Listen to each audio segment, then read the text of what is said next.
In this video, we're going to talk about the Campaign Builder. Now, before the Campaign Builder was released in 2012, Infusionsoft used legacy follow-up sequences. It's legacy now, but only follow-up sequences were used before. The follow-up sequences are still in Infusionsoft, but you will find them if you hover over the Infusionsoft icon, click on any of these marketing headings, and under the Legacy tab here, you will see View Follow-up Sequences.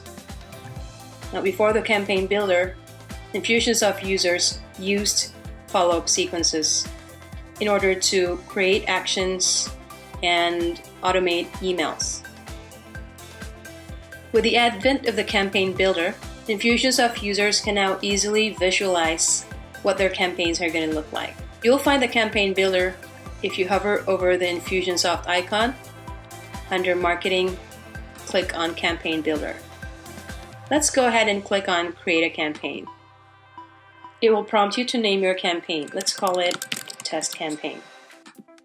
After you name your campaign, you'll be presented with a blank canvas. This blank canvas will be under the Edit tab. This Performance tab is going to show you the statistics of any sequence or emails or any action within your campaign. We're going to talk about that in another video. But for now, let's talk about the Campaign Builder. At the right of your Campaign Builder, you'll see the campaign tools. They're composed of different objects. So these are the different parts of your campaign. You have the goal. You have a sequence which houses all of the actions connected to your goal. You have the email confirmation object, or most commonly known as the double opt-in. And then you have the notes object. This notes object doesn't really do anything on your campaign except that you can type in notes for your own reference. Let's go ahead and create a simple campaign. When you create a campaign in Infusionsoft, you'll always need to start with a goal. So let's go ahead, click on the goal, and drag it to the canvas. Now there are several types of goals. First, there is the contact type, which is achieved by a contact.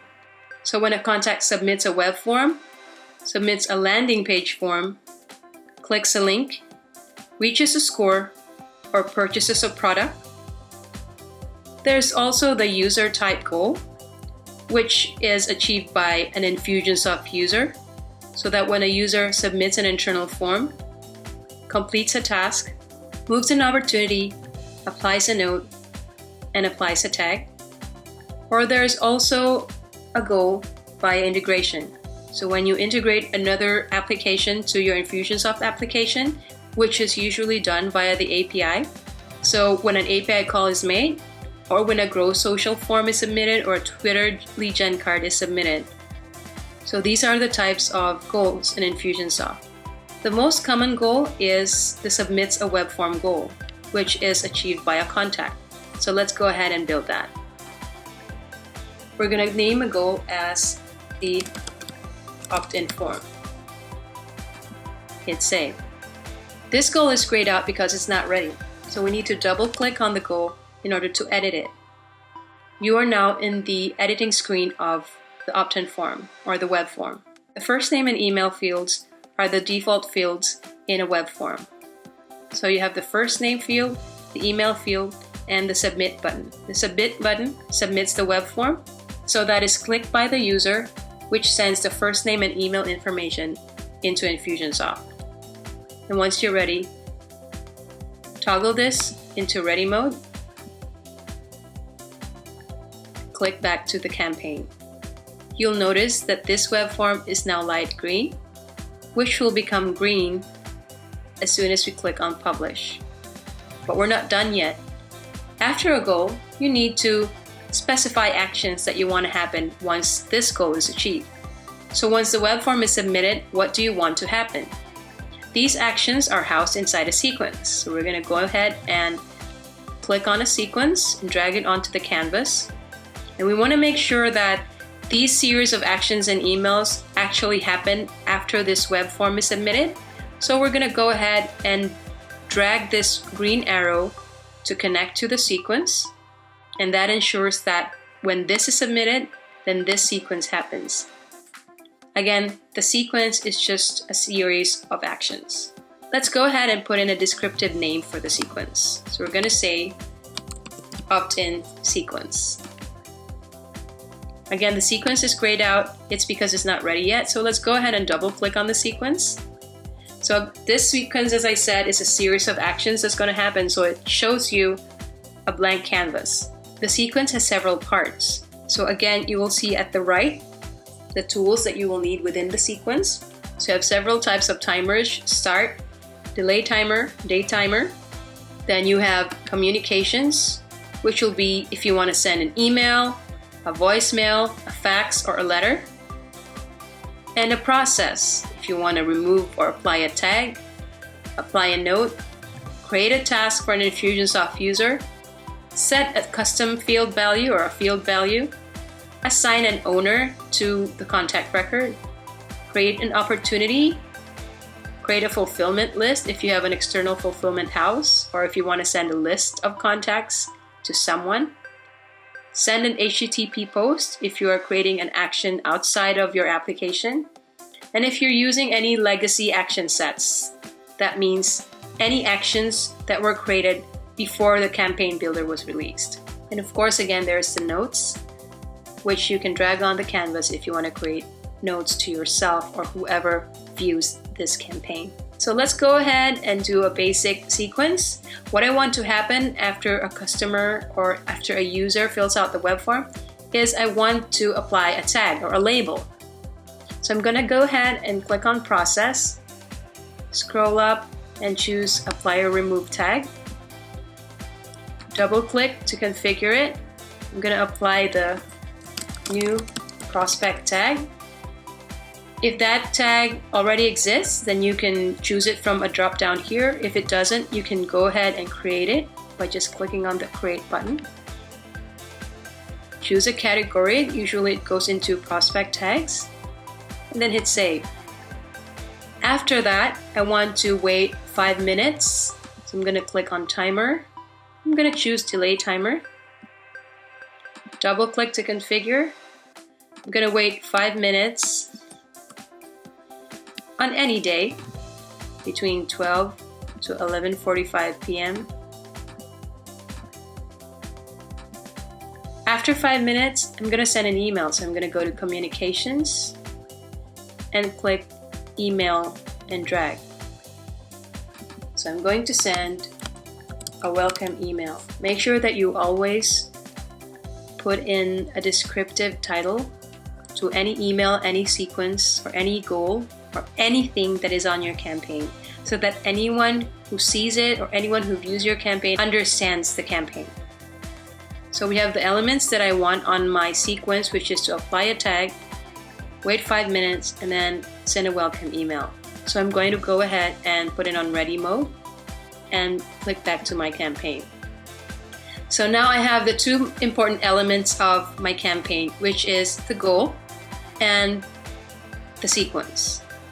So when this opt-in form is submitted, then I want this sequence to happen. So this sequence has the emails and other actions that I want to happen after this form is submitted. Now, what if I have several emails within this sequence? Let's say 3 days later,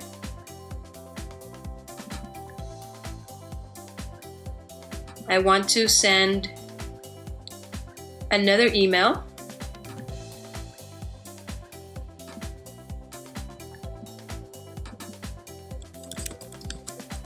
that sells them my product. And then another email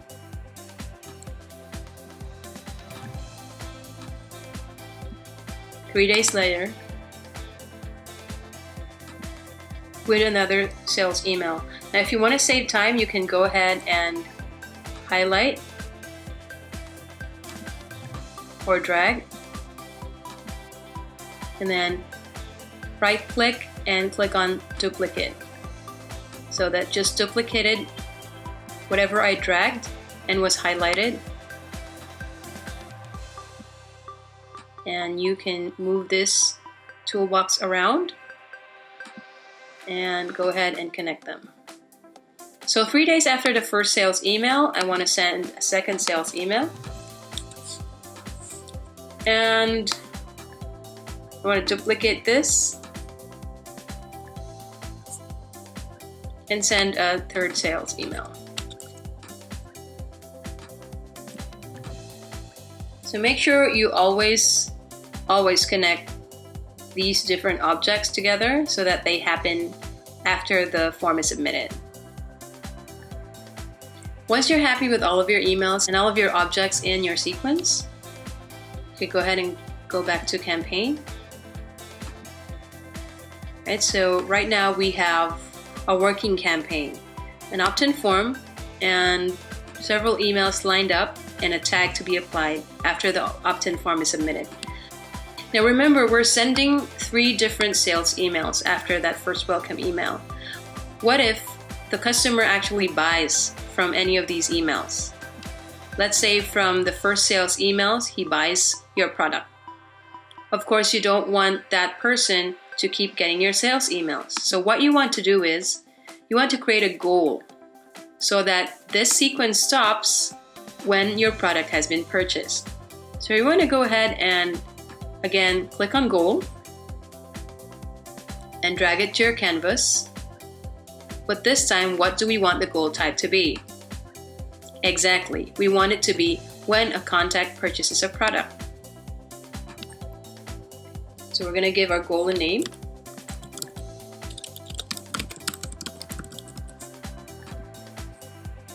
We're going to make sure the sequence is connected to the goal. Double click the goal. Let's say any product purchase and save it. So our scenario is that you have an opt-in form as a goal so that if someone fills out the opt-in form, they get tagged and they get a series of emails. But if within these series of emails they purchase any product, then this sequence stops because the goal is achieved. What if you want to keep sending these emails despite having purchased a product? If you have a goal connected at the end, but you still want the actions in this sequence to continue, all you need to do is click on this blue flag and choose Runs Until Completed. Hit Save. It's going to change into this green arrow. So what this means is that if any product is purchased, this sequence on its left will keep on going. But if we move it back to Stops Immediately and hit Save, if any product is purchased, then this sequence is going to stop. Any sequence inside of it. So if they were in the middle of the sales series sequence, then they will not receive the sales emails anymore. So the idea in this campaign is that anything to the left of a goal stops when the goal is achieved, unless you change this to Runs Until Completed. And once that's done, you can go ahead and click on Publish. And if there are no errors, you'll see that everything is checked here. You can go ahead and click on Publish. When a campaign is published, that means that it is live and is ready to use. So in this video, we talked a little bit about the history of the campaign builder, the different objects or parts of a campaign, and the basics of campaign building.